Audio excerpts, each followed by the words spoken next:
तो पड़ल उनके पापा के जैसा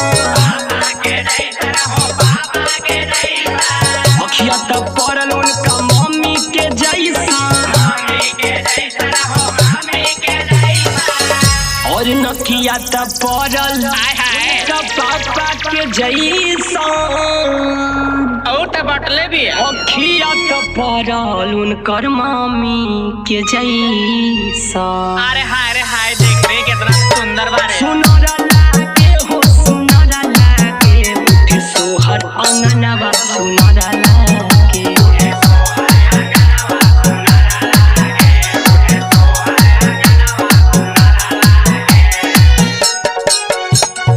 अरे देख रे साक्षात सलमान रे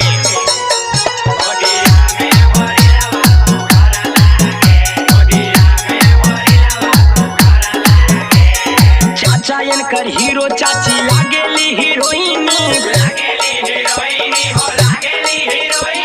हुआ इनकर चोरी चोरी खपड़ा चबाइनी और की चाचा उनकर हीरो